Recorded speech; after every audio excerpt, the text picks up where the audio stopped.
Hello everyone, welcome to our webinar. I'm Daita Serki, Education. I'll be the moderator today. It is my pleasure to welcome you all.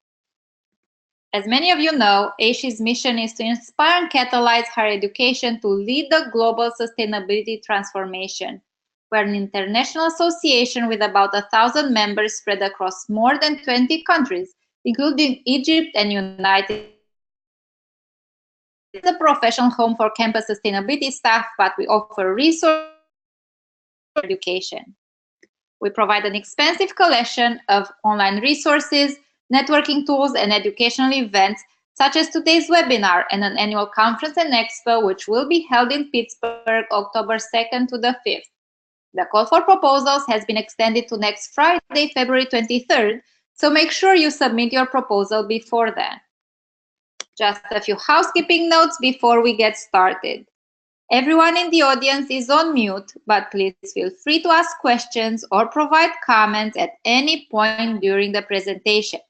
You can do that by typing your questions or comments in the questions pane in the control panel on your screen.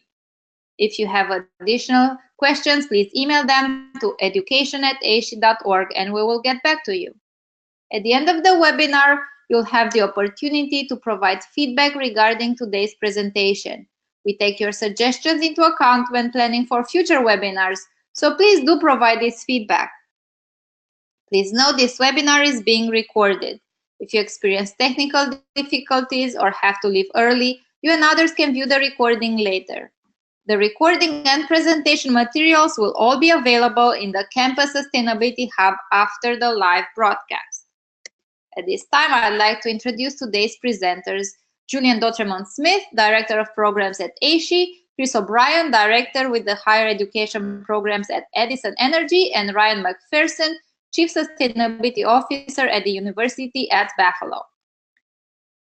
A longtime leader in the higher education sustainability community, Julian was one of AASHE's co-founders and served as Associate Director from 2004 to 2009. And he rejoined AASHE in 2015 and now serves as a Director of Programs. At Edison Energy, Chris shares what he learned at the American University with other colleges and universities across North America, helping the higher education sector catalyze the transformation of America's electricity supply to clean and renewable sources. And as the first CSO at University at Buffalo, Ryan connects people across the university with information, innovation, and tools footprint on the future and enhance quality of life. In the interest of time, I will not go over their full bios, but you can find more about the presenters on the AASHE website under this webinar listing. So finally, it is my pleasure to welcome all attendees and thank you for joining us today. At this time, I'm going to turn things to Julian to get us started. Okay, good afternoon, everyone. So I'm just going to say a few words of introduction before turning things over to our content experts. We here at AASHE have been promoting power purchase agreements for a couple of years now as a strategy that we think has the potential to dramatically reduce campus greenhouse gas emissions while also reducing long-term energy costs and minimizing energy price risk. And so one of the things we've noticed in doing this work is the power of aggregating demand from multiple institutions as a way to achieve economies of scale. And so that's why we were excited to recently release the publication pictured here. It just came out last week. And it outlines the benefits of aggregation and then describes some best practices of going this route. And you'll hear some similar content on today's webinar, which is inspired by the publication. But I'd encourage you to check out the publication itself as well. It's freely available for download on the publications page of our website, and we'll chat out the link in just a moment. So please do check that out. And at this time, I'm going to turn it over to Chris O'Brien from Edison Energy.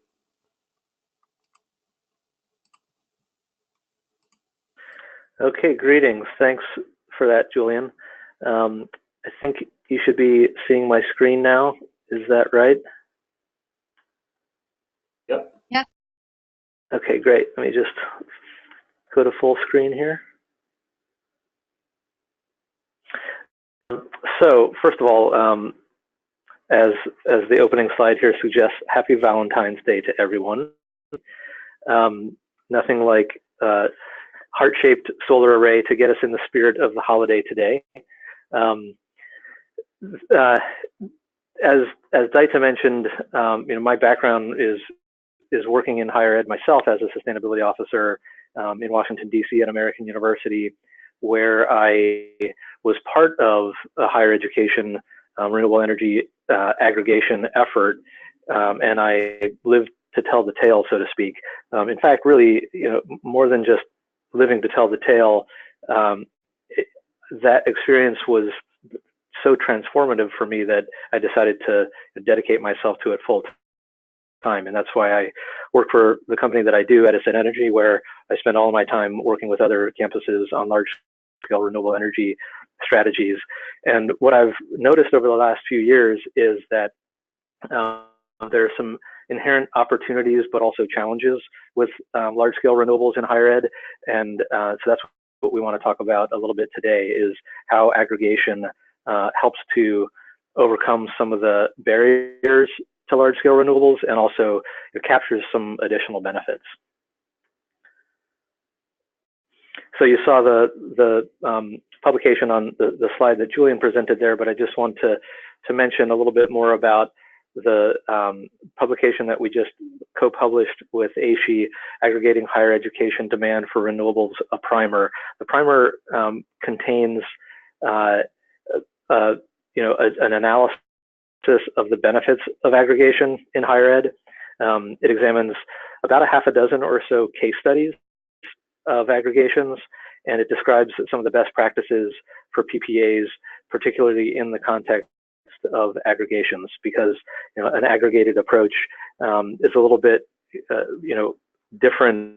In fact, I'd say really every case study and every effort that I know of that's underway is unique in some way. So but at the same time, there are some practices that I think can benefit just about any aggregation effort. So this primer covers all of that. I'm going to go into some of what's in the primer here, but there's a lot more detail in the publication itself. So starting with some context here for why are we talking about aggregation as a potential solution. Campuses, probably all of you on this webinar, have been looking at renewable energy as a potential solution for achieving reductions in greenhouse gas emissions. And part of the big question is, can you do it in a way that is approvable by the stakeholders on your campus that look at the numbers? And so large-scale renewables in particular have become attractive in some places, financially attractive and approvable, but there's a little bit more to the landscape as a whole in terms of renewables opportunities in higher ed is varied. So the good news is many of us have greenhouse gas reduction goals, or renewable energy goals specifically, and that the cost of renewable energy across the board has come down dramatically over the last 10 years, but it's still very driven by context. So while the total cost has come down, understanding how those costs relate to your energy costs is an important and unique consideration in every case. Many campuses have already adopted on-site solar. At this point, I think probably over 250 campuses have an on-site solar project. However, as many of those campuses, including myself when I did this at AU, discovered, in most cases, on-site solar is constrained in scale to such a degree that that most of its benefits tend to be more around education and visibility, education through visibility. But in terms of total scale, the impact can be minimal, both financially as well as in environmental benefits. So if on-site is rarely sufficient to meet our goals, then we turn our eyes to these large-scale off-site PPAs in order to meet those goals. And so that's where this question of aggregation comes in, is how do you do an off-site PPA, and what are some of the challenges inherent in it, and can aggregation address those challenges? So some of the challenges. You know, on the upside, large-scale renewables can completely eliminate 100% of your scope 2 emissions, and you know the greenhouse gas emissions that are caused by purchased electricity. And purchased electricity is often the largest source of emissions for many campuses. So that's the good news. But doing a large-scale transaction has a number of hurdles. For one, on average, campus energy use consumption is smaller than the typical large-scale renewable energy project size. So there's a mismatch in scale between a single campus and a single large-scale project. The deal structure itself, a power purchase agreement, you know, while many campuses may have done small power purchase agreements for on-site solar, an off-site renewables PPA is a horse of a different color. There are terms and conditions that, you know, I can say from experience, when I went through this at AU, there were terms and conditions that were, you know, that I was learning for the first time ever. You know, they were completely unfamiliar to me. So it's a complex structure, and because the total deal value is very large, it involves a lot of stakeholders internally, and that raises this next challenge, which is that the more that there is to benefit or also to risk, means that the more stakeholders are involved, because there are more people all around your campus that have an interest in the outcome of a process like this. And that means that you're asking people to do something complex and unfamiliar in most cases. And you know, again, I'll only speak from personal experience, and you know, you can decide whether this reflects your circumstances. But I know that moving a large group of stakeholders in a common direction can be difficult when a number of those stakeholders might be more prone to look for obstacles, things that they want to avoid, than they are prone to look for reasons to move forward.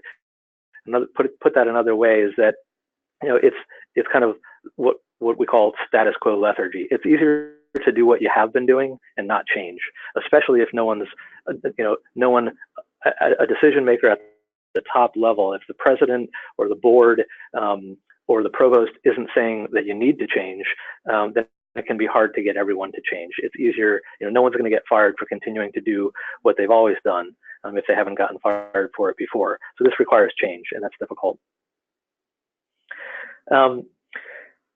Aggregation can help with most of those challenges, and so there are a number of groups that have already successfully completed aggregations, and there are a growing number of aggregation strategies underway. First and foremost, and probably the most obvious, is that aggregation can achieve the scale. You know, it addresses that mismatch in scale. If your own campus is too small to do something like this on its own, just in terms of the sheer amount of energy that you consume, then you know, partnering up with one, even just one, or maybe 2 or 3 other campuses could easily help get you to scale. It also helps reduce the soft costs associated with a complex deal like this. You know, for example, you might end up needing a third-party legal advisor, and it's possible that that could be a shared cost, you know, across 2 or 3 campuses or more, rather than each campus needing to bear that cost on their own. And in terms of overcoming the status quo, you know, in some cases, I think it helps to have, you know, a horse to hitch your cart to. So if there's one member of a group that's got more traction and is able to start moving forward, others might be able to jump on that bandwagon, so to speak, and overcome the inertia in their own institution because another peer is helping to lead the way. In a few ways, higher ed is uniquely suited to aggregation. As I mentioned, the size matching issue here is an important one. There are very few campuses that have, some campuses have the scale on their own to do a large scale offsite project without, you know, needing to achieve scale with others. But by and large, the vast majority of campuses would benefit from the scale of combining their efforts with others. They'll attract more project developers by having a bigger total load together. Collaboration, if you were to look in other sectors and suggest, hey, 3 competing, I don't know, let's just say, think of another sector, a big box retailer, let's say, would you, it's difficult to imagine 3, fierce competitors collaborating on an initiative to buy renewable energy in any other sector than I can think of than higher ed. In higher ed, we have more of a culture of collaboration, despite the fact that in some cases we are competitors. And the track record of that, I think, speaks to it, which is that there have been some successful collaborations already in higher ed on renewable energy. Another unique, I think, benefit to higher ed is that in many cases where we're seeing these aggregations occur, there are also local or state renewable energy or greenhouse gas reduction goals. And because higher ed, because of its scale, higher ed is often seen not only as kind of an anchor institution in its local community, but it's also a thought leader. And so when higher ed, if there is a climate or renewables goal that your action could contribute toward, that can really help benefit the relationship that your campus might have with your local or state government. There are some tensions in this approach, and so I think it's worth going into a process like this with your eyes wide open in order to understand these tensions in advance so that you can solve for them. First of all, doing any project like this, even within your own campus, is going to involve a lot of stakeholders. When you aggregate with 1 or 2 or 3 other schools, you're multiplying the number of stakeholders, and that it's not just a straight mathematical multiplication there. It's 10 folks on your campus and 10 folks from another campus and 10 folks from a third campus is not just 30. It ends up being more like the combinations of complexity there end up making it feel like coordinating all of those groups on a timeline can be a lot to juggle. So we recommend identifying a champion for the entire group, as well as a champion within each group, in order to minimize discussion and debate in large groups, have decision makers from each group being able to represent in large group formats. Early on in the process, identify critical dates in your own internal decision-making process, as well as in the project process, and schedule meetings in advance when you're going to need a high-level decision maker to weigh in, because we all have had the experience of it's difficult to get the time with people who need to make a decision that's a 10, 15, 30, $50 million decision. So understand where you're going to need their input and when you're going to need it, and schedule that far in advance. Another tension here can be trying to fine-tune your criteria about what you want in the ultimate solution. I think we all probably tend to want everything. We want a project to be absolutely the most financially beneficial. We want it to be as close to campus as possible. We want it to have great academic integration opportunities. And so I would recommend early on, decide which of those are things that are nice to have versus which of those are deal breakers for you. The more you can go in with an all of the above type approach where you're open to any potential solution, the easier it will be for the various aggregation partners to come up with an agreed upon set of criteria that are required versus nice to haves that everyone would like to have but would be willing to give up if it meant killing a deal versus accepting a deal without those nice to haves. Finally, independent decision making here. While we want the benefits of aggregation, we want to reach scale, we want to have momentum as a group, but ultimately we also all want the ability to make our own decision. When it comes time to sign on the dotted line, each institution is going to need to have the authority to make that decision on their own.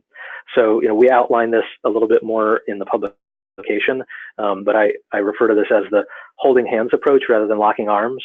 And so think about this, in advance at the beginning of the process. Think about how you will be able to structure the process in a way that gets you the benefits of aggregation without sacrificing the need for independent decision making. Just a couple of stats here. This gives some context for, this is in a different report that we issued with the University of New Hampshire last year on trends in renewable energy in higher ed. But the green line at the top there is the average deal size for an offsite renewables deal in higher ed.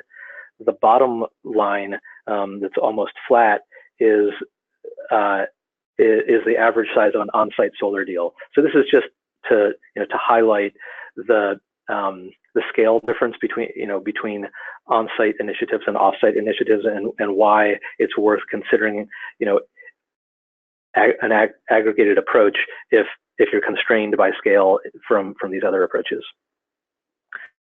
This is to give you a glimpse into the growth in the adoption of off-site PPAs in the marketplace as a whole. If you add these are individual deals by year. If you were to look at this a different way and add them up, stack them up, all of these deals are 12, 15, or 20 years long. So in 2018, you could actually stack up all these stacks, and that would be the total number of deals that are currently in place, which means there's tremendous growth. It's a little bit bumpy year to year, but that's really just due to timing issues. If you were to average these out, you'd see that it's a steady growth line. The brown section is the higher ed portion of this overall marketplace. This is a list of some of the higher ed offsite PPAs that have been done, as well as a number that we are familiar with that are in the pipeline right now. And I'll mention, actually, I think it's on the next slide here. No, it's not. There's actually, AASHE has a database of all these projects.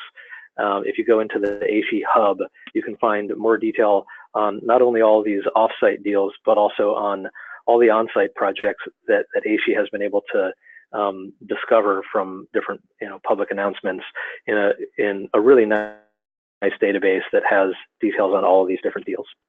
So I think Daita texted the link to all of you through the chat or the questions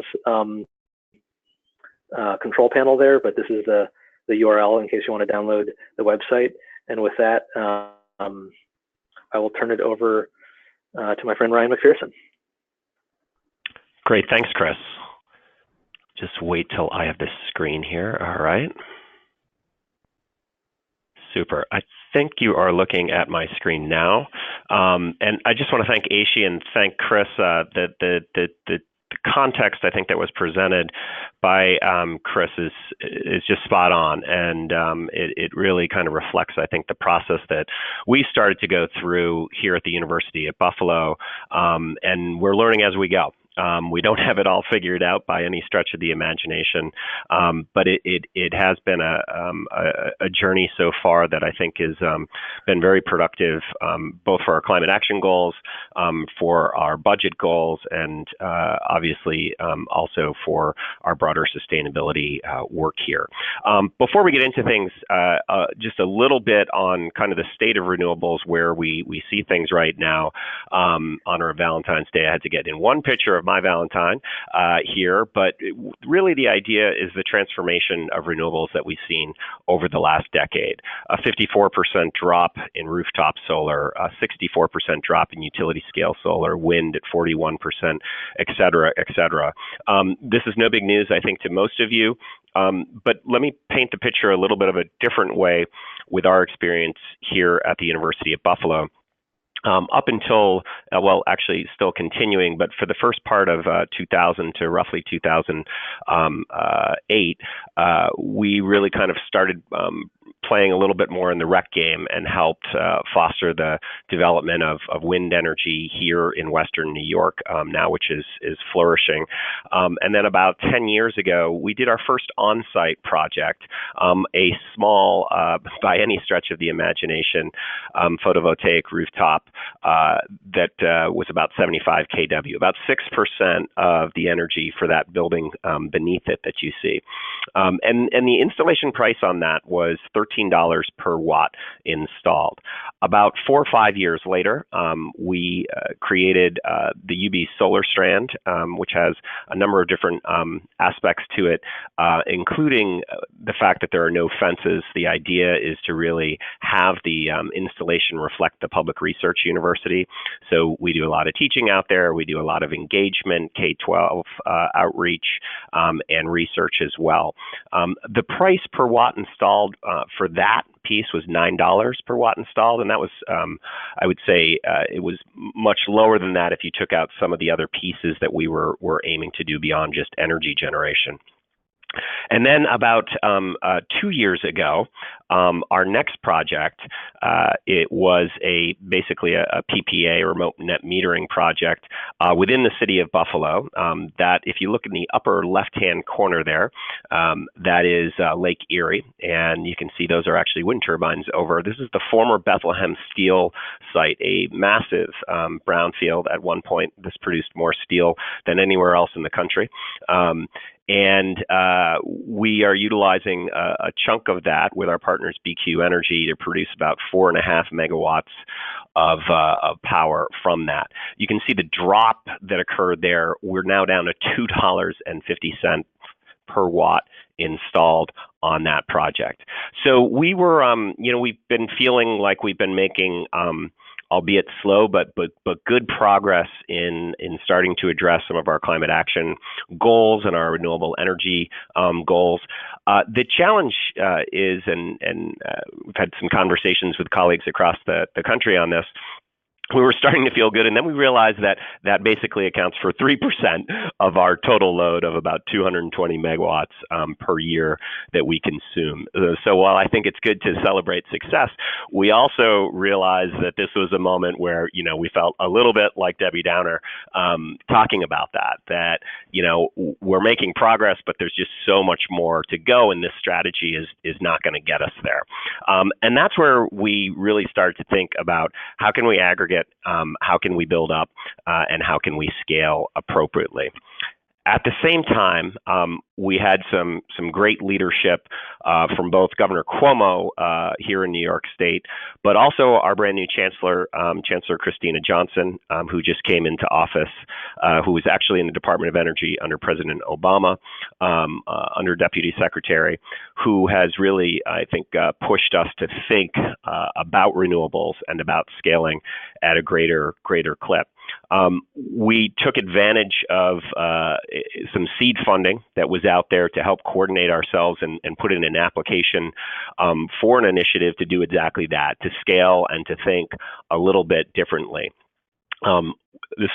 We were selected by NYSERDA, the New York State Energy Redevelopment Authority, for that. And the project essentially has 5 or 6 main partners here under this Buffalo's Renewable Energy Future.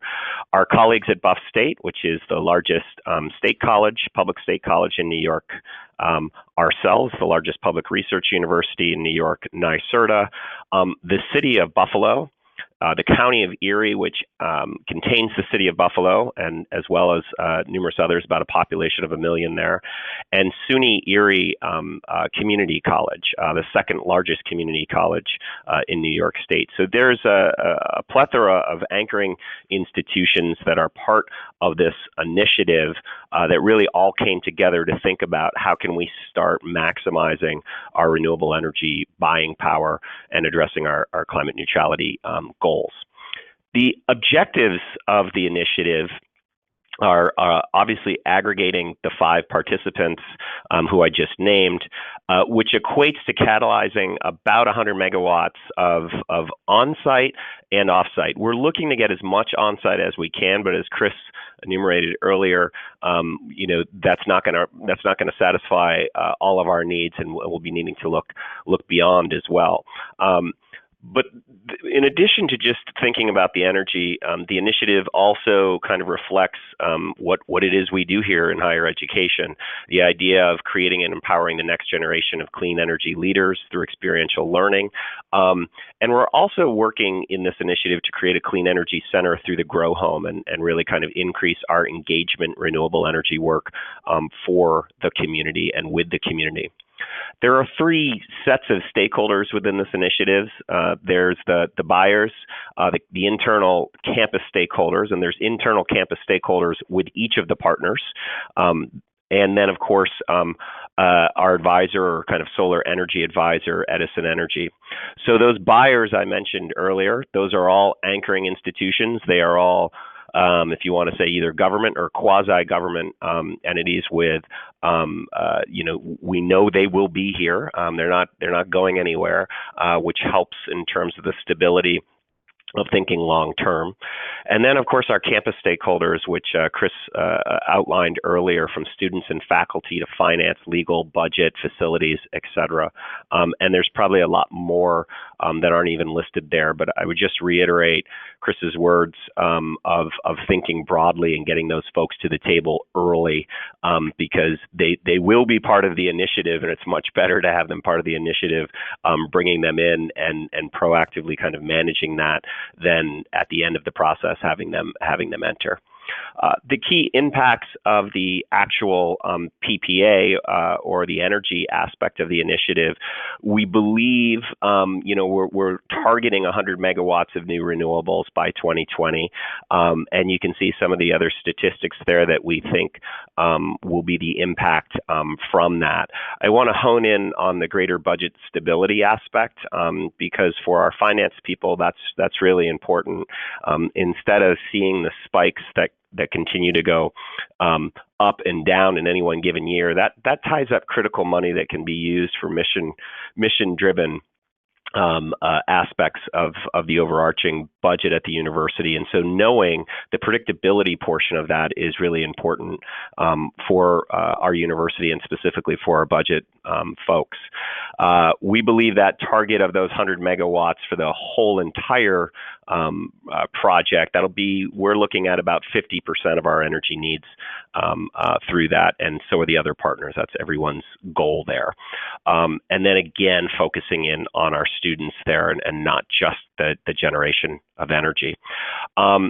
So the process that we've been going through, it really started with getting those anchoring institutions aware of and interested in this. It was a lot of both personal relationships, but also finding agendas of common interest. The city was looking to really increase its kind of work to get to 100% and thinking about its own climate goals. And also thinking about, for instance, community solar and addressing kind of larger socioeconomic pieces.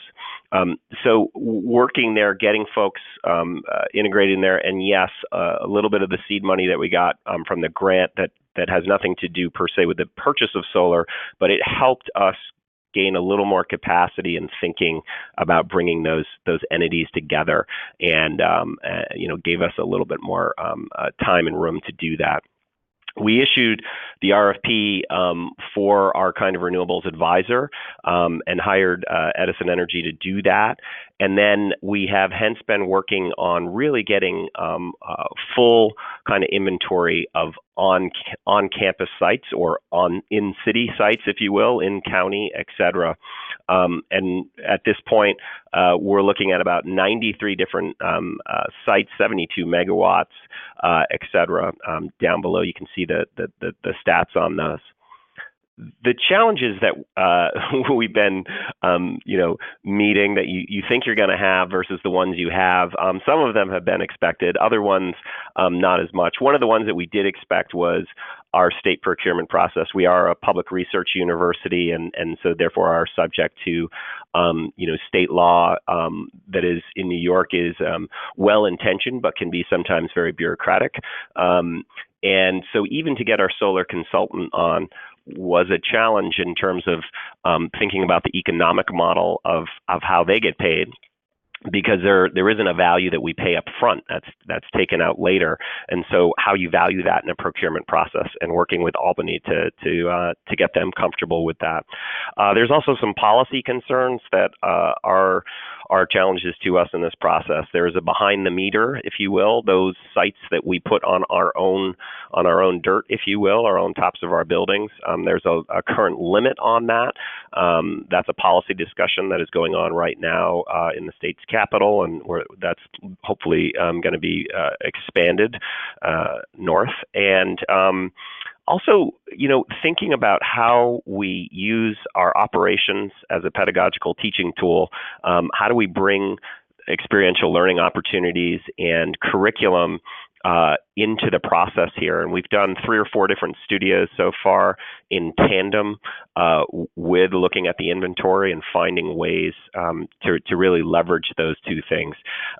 They are 2 different and uniquely important pieces, and so, but at the same point, there are ways to, I think, have the curriculum and experiential learning opportunities help inspire us to think perhaps in ways that we wouldn't have with our own operations and the aggregation project. So it's been great to have them part of it.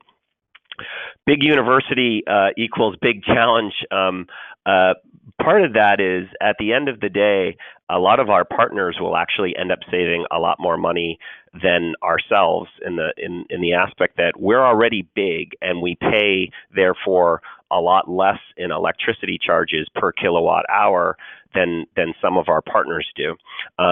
So it will probably end up with the least amount of price per kilowatt hour savings, and that's all right, because as Chris indicated, our goal is not just our university. We have an engagement mission, and so we're really looking to see how many megawatts can we get into play here from renewable sources.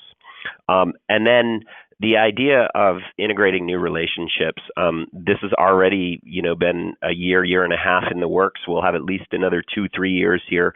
People have started to change in terms of just even being in their current positions, and thinking about how you onboard new people into that mix, and really value them and their perspectives that they're coming from. The next steps that we have in front of us right now are really looking, we're building our RFP for the on-site solar process. We hope to have that out in late spring. And as we then pivot to define the off-site renewable goals and launch that off-site process. So once we have that in play, we will execute the on-site purchase power agreement and follow that with the off-site purchase power agreement. We hope to have all those things in play, hopefully by year's end at this point. And then a few additional tasks. We are working to implement our UB student engagement opportunities across the campus. Again, we're really kind of trying to catalog and do a gap analysis with all of our clean energy curriculum that exists. We're working to do a lot of student engagement opportunities in terms of building their kind of portfolio of opportunities and projects that they can engage in. And then we're also looking to take our former solar decathlon grow home, that's the garden relaxer work home, and open that up into a clean energy center here on the North Campus. And so we're engaged in that project as part of this initiative as well. And then finally, there's kind of a sister project that, or I guess initiative that is going on across New York State right now with our higher education colleagues, where they're starting to look to aggregate for an offsite buy. We're doing the same process as I just outlined, and so we're working with our other State University of New York and private universities colleagues think about coming together as one potential signal to the market for that process. More to come on that, but we're excited about the potential scale and size of something like that. And I would just kind of close, I guess, on this last piece, that while it is important, I think, for us to think about how we decrease our own carbon footprint, and not important, but essential, it's also, I think, just as important, if not more, to be thinking about how we create these clean energy leaders of tomorrow, and that's a tandem component of not just our project, but of pretty much every project that I see out there in higher education right now, and reminding ourselves, that is the core of what we do here in higher education. So with that, I think we'd like to open it up to questions from the group. Thank you so much, Ryan and Chris and Julian, for sharing your expertise with us. We will now turn to our audience for questions. Before we start, I'd like to remind everyone you can send your questions via the questions pane on the GoToWebinar control panel. So Chris, we'll go to you first. And the first question we have is, from the list of universities that you showed, how many of these PPAs were aggregations? Okay, sure. Good question. A few of them were.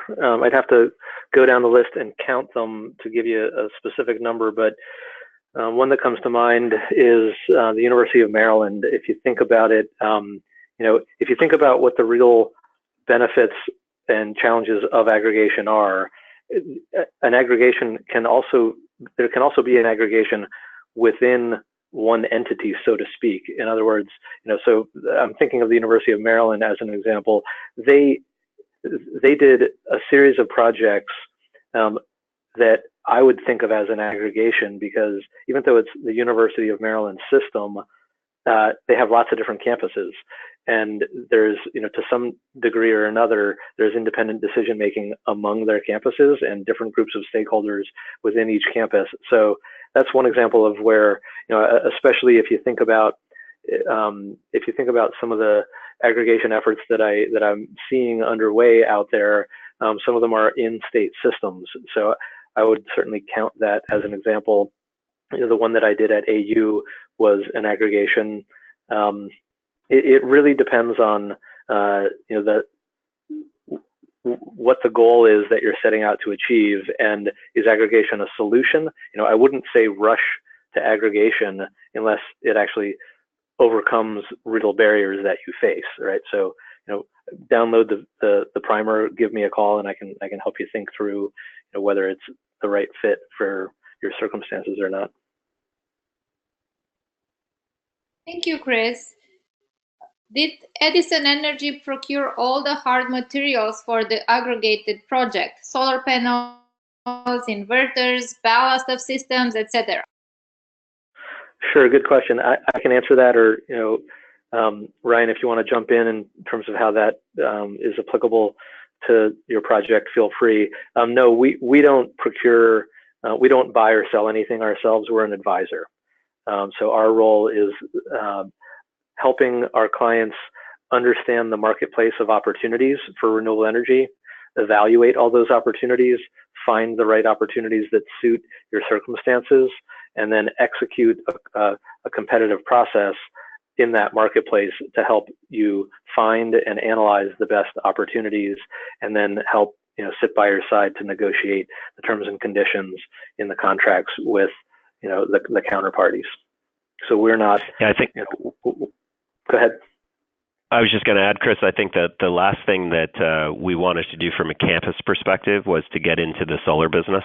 And of course, we had to learn a bit there to just kind of have a seat at the table. But we do not want to be, our facilities folks do not want to be out there repairing different apparatuses, et cetera. They have enough stuff to do. So the beauty of the PPA model is that, that's really on the back of the developer. It's on the back of the developer to to install all of that stuff, to maintain all of that stuff, and there is a built-in incentive because if they're not producing energy, they're not getting paid. So over the lifetime of the project, that incentive kind of holds, and it's what we're seeing out there in our initial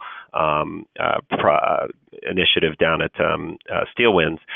We've had 100% productivity from that array because there's the incentive to keep it up and running and moving. Thank you both. Are there different recommendations and pros and cons for smaller campuses versus a large campus like UB to participate in an aggregation? That's a good question.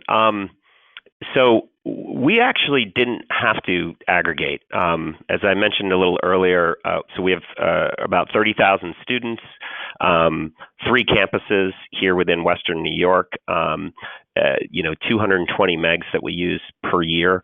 That's a pretty good size to go to the market with to drive price. So in our case, we actually went to aggregate for a little bit of a different reason. It wasn't exactly market-based. It was more part of our engagement mission. And so we were looking at it from the aspect of how can we really scale impact here, and how can we think about our host community and working with them to kind of increase the overall aggregation of a reduction of greenhouse gases. So we took it at a little bit of a different level, a little bit of a different frame. With that said, it does still help for us to aggregate in terms of driving that price down even further than where we would have got it as a bigger institution. The other aspect is that some of the smaller institutions like SUNY Erie Community College in our partnership, they're able to ride off of the larger aggregation piece that the city of Buffalo specifically and the university help provide. So we're able to actually get them, we hope, a much better deal than they would have gotten on their own. Thank you, Ryan. Chris, would you like to add anything? No, I think that was well said by Ryan. Okay, so what's the best framework and goals for an initial meeting with potential partner institutions? What's a realistic expectation to walk away with for meeting number 1? What about subsequent meetings?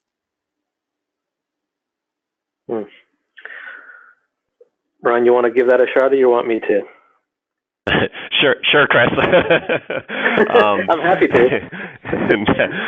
I'll give it a crack, and then you probably have a much better frame on this. But I think for us the key here is it wasn't one meeting, and it wasn't even an official kind of start at one time.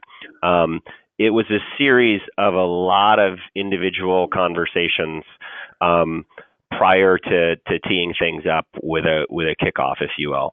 A lot of individual relationships that were leveraged.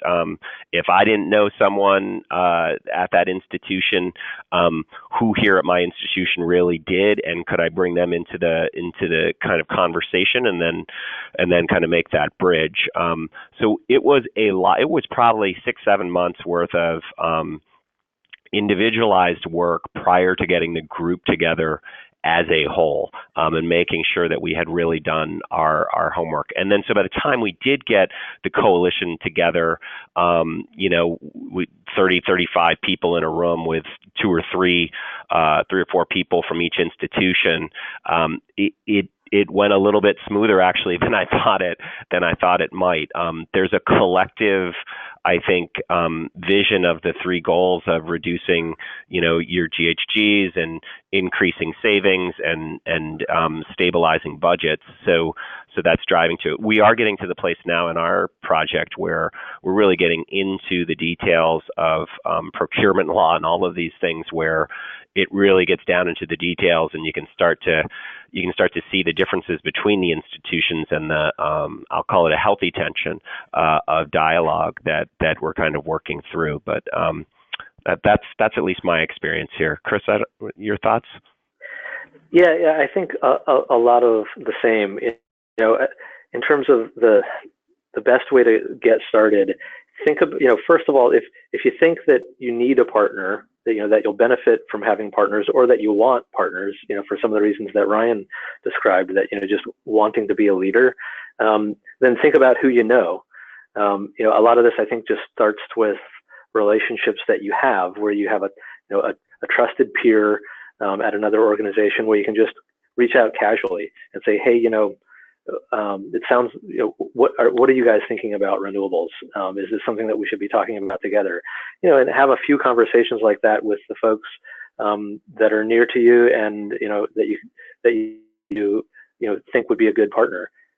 Realistic expectation for what to come away with in meeting one. I think, again, to Ryan's point, there's not necessarily a meeting number one. There's probably lots of small meetings first, and then once there's agreement that conceptually, hey, this is something that we're all interested in, then you're gonna, there's a whole series of questions that arise from that. Who's the natural champion in the group? Who can drive the process? And can they drive the process in a way where they say, look, we're going to do this anyway, and so we can structure a process over a timeline and invite folks to join in? Or, are you, if you can do that, then I think that's the way to go, because that gives momentum to the effort and gives people something to hook onto. Those are some of my initial thoughts, but again, this is the kind of thing that really is highly customized to each individual circumstance. I'll just add in one other quick piece here, which is I knew nothing about aggregation, PPAs, all of this work, other than, hey, solar panels are pretty cool. And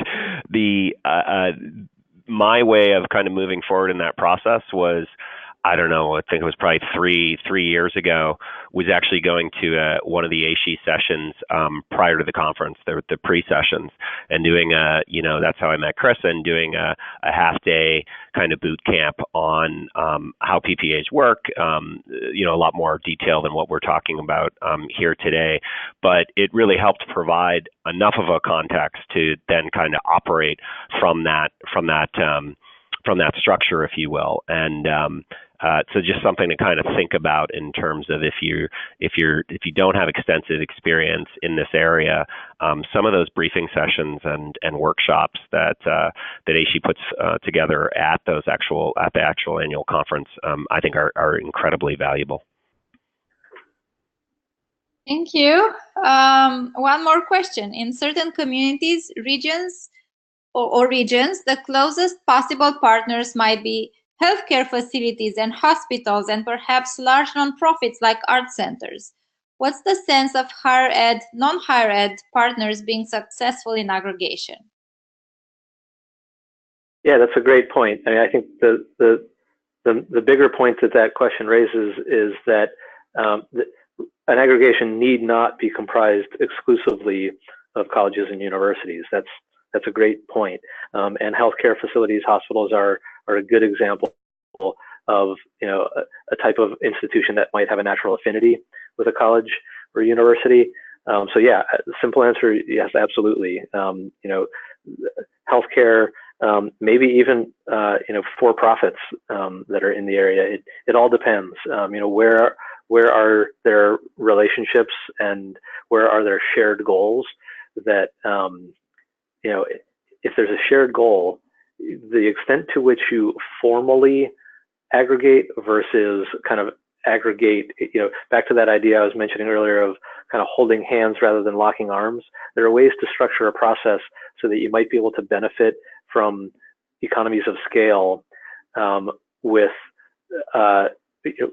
someone helping you to assemble that group in a way that is minimizing the direct coordination needed across the institutions if there's not a natural affinity for coordinating with each other, but on the kind of back of the house side, a competitive process can bring all the combined load to the market at the same time, so that as long as there's a kind of similar timeline that everyone's moving down, everyone can share in the economies of scale of going to the market together without needing to, kind of lock hands early, up front in a public or formal way.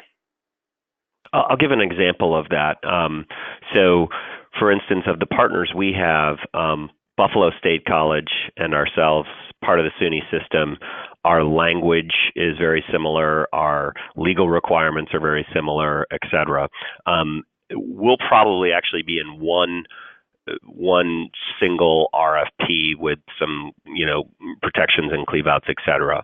The city of Buffalo, not so much. A whole separate host of legal requirements and language, terms and conditions, those types of things. They may have, in the end, their own legal kind of RFP or contract here, but yet both of ours will travel in tandem together, as Chris indicated, in terms of sending a clear market that they are linked in terms of the aggregation that is there. So there's, I think, a number of different ways, and we're still, exploring how we actually do that, what that looks like in the end. But the signal that it sends is to the market is really the important part there. Thank you. Next question is, this model is newer for higher education and our rate of change as a sector tends to be slower. How do you reduce risk and get administrators to make the jump into this? Yeah, I love that question because this is all about risk reduction. I think Ryan spoke to that a little bit when he made the point about budget certainty. One of the early, I think you will increase your chances of success if you're able to early on help your financial decision makers understand the risk associated with your current strategy. In other words, the risk that you run by not securing a long-term price for energy. That's where the risk is not knowing what you're going to pay for energy over time. And this strategy addresses that risk. So that's really a central concept. And if you can help educate your stakeholders around that issue early on, I think they'll be more open to the change. But you're right, this is a change. Now, that said, there also is a track record here. So that can be another way of helping people overcome the fear of change, is showing, look, other campuses are doing this. There's now a track record of success of other campuses doing this. And by the way, the private sector is doing a lot more of it. So if it's a financial decision maker who's raising a concern about a new strategy, which would imply that their primary responsibility is the financial stewardship of the institution, great opportunity to point to the successes in the private sector, because clearly the private sector is being driven by the bottom line. So if the private sector is adopting this strategy at a very large scale, that's a good signal that this is not a risky strategy, this is a risk reduction strategy. Chris is right. I think in addition to the fear of change, there's also the fear of being left behind. We are no longer, I think, in higher education and in general with PPAs on the bleeding edge. We're still on the cutting edge, but I think we're also getting to a place where, things are moving forward here. And it's, from my perspective, it did take us a little while to get comfortable with it. And I think when the other partners, started getting on board, the city, et cetera, it made it easier for ourselves and others to continue to kind of jump in. And as you're showing that due diligence, as you're showing that risk reduction, those are the keys. Those are the keys to, I think, reducing the risk factor in people's minds. Thank you very much. We have one more question. How will the new administration 30% tariff on solar panels impact future PPAs? Sure, good question. I can give a more detailed answer to that offline, but long story short, it will impact the market, but to a small degree. Prices.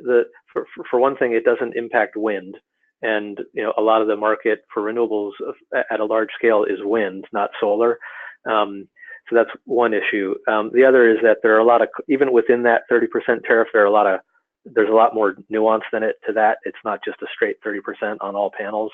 But the other thing to keep in mind is that if you look at the drop in prices on solar over time, the real impact of the 30% tariff isn't it as a portion of the total cost of solar. It's actually a much smaller number than that. So it'll make some projects probably no longer competitive, but many projects will still be competitive. Thank you, Chris. We are at the end of our questions, but before we conclude today's webinar, I wanted to remind everyone about our next webinar, Socially Sustainable Living Wage Policies in American Higher Education, which will take place next week, Wednesday, February 21st, starting at 3 p.m. Eastern. Join this webinar to learn how to identify necessary allies to establish living wage practices and policies at your institution. You can learn more about the webinar and other professional development offerings on our website, and I hope you'll join us again. Thanks again, Chris and Ryan and Julian, for sharing your expertise with us, and thank you everyone for attending. If you have additional questions after the webinar, please email them to education@aashe.org. The recording and presentation materials will be available in the hub tomorrow, and you'll receive a notification once they're uploaded. Have a good day, everyone. Thanks, and happy Valentine's Day. Happy Valentine's Day.